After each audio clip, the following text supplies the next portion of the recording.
Please subscribe to our YouTube channel. Like and share this video. Chaitra శుద్ధ ప్రథమ నాడు ఈ ప్రపంచాన్ని బ్రహ్మదేవుడు సృష్టించడానికి ప్రారంభ శ్రీకారం చుట్టాడట.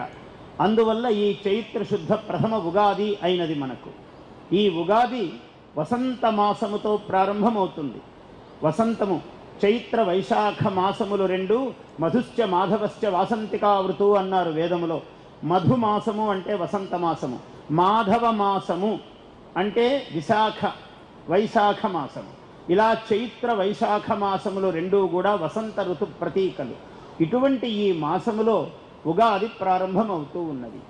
ఈ ఉగాదికి ఇక్కడ తెలంగాణకు ఉన్న విశేషం ఏమిటయ్యా అంటే, మన గవర్నర్ రాజ్యపాలకులు ఆయన త్రిపుర సుందరి అంటేనే కాలం. త్రిపురం అంటే నిన్న, నేడు, రేపు, ఇవి త్రిపురములు, త్రికాలములకు సంబంధించినది.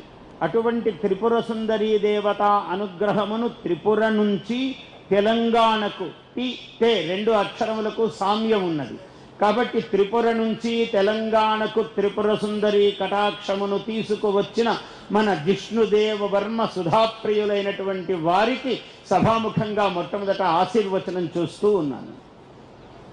ఇక్కడ ఏమిటి అంటే, ఈ కాలములో 12 రాసులకు ఈ విశ్వావసు నామ సంవత్సరం ఎలా ఉన్నది అంటే, వసు అంటే ధనం, విశ్వ అంటే విశ్వమే వసువుగా ధనముగా కలవాడెవడో పరమేశ్వరుడు. ఆయన విశ్వనాథుడు, అధిపతి ఈ సంవత్సరానికి.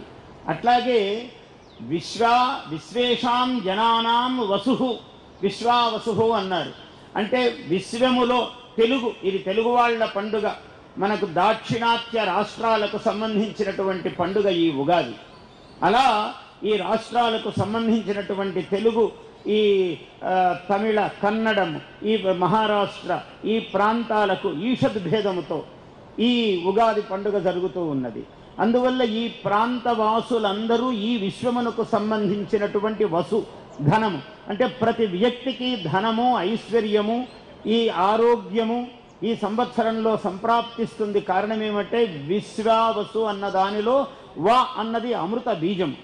ఆ అమృత బీజమైనటువంటి అక్షరముతో ప్రారంభమైంది కాబట్టి క్రోధినామ సంవత్సరము ఈ రోజుతో ముగుస్తున్నది. కాబట్టి క్రోధిలో ఏ బాధలు మనం అనుభవించామో వాటి ప్రసక్తి లేకుండా ఈ విశ్వావసు మనకు అష్టైశ్వర్యములు కురిసేటట్లు ఈ సంవత్సరం మనకు విశేషంగా ఉండబోతూ ఉన్నది.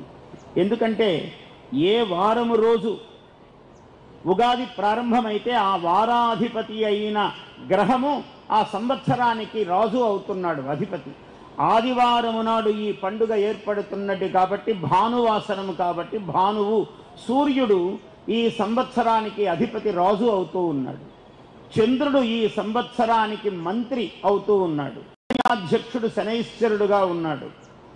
బుధుడు సస్యమునకు అధిపతిగా ఉన్నాడు.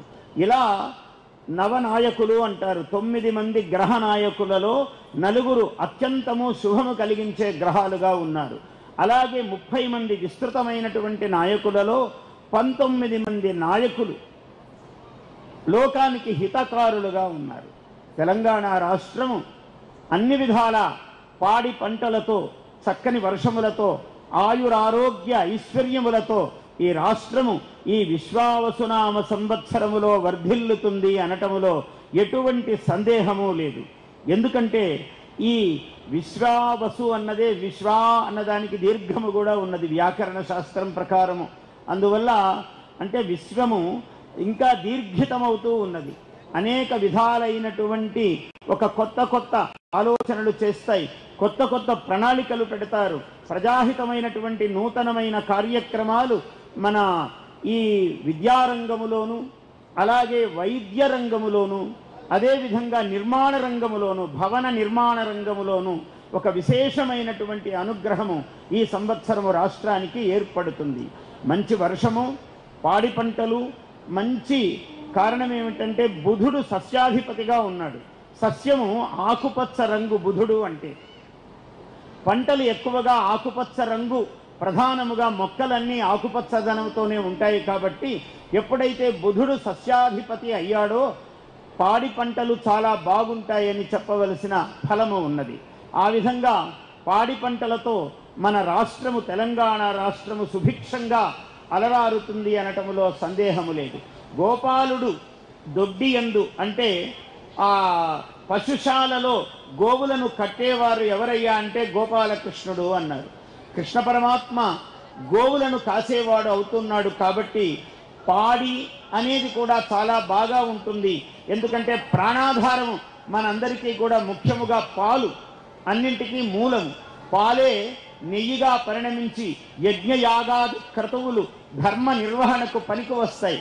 అందువల్లనే బృహస్పతి ఈ సంవత్సరము మిథున రాశిలోకి మే మాసములో ప్రవేశిస్తున్నాడు కాబట్టి యజ్ఞయాగాది క్రతువులు ధార్మికమైన విషయాలలో రాష్ట్రము పురోగతి చెందుతుంది అని మనం చెప్పవచ్చు. ఇటువంటి అనేక కారణాలతో ఎన్నో సత్ఫలములు మనము అందుకోబోయేటువంటి సంవత్సరం ఈ విశ్వావసునామ సంవత్సరం. Please subscribe to our YouTube channel. Like and share this video.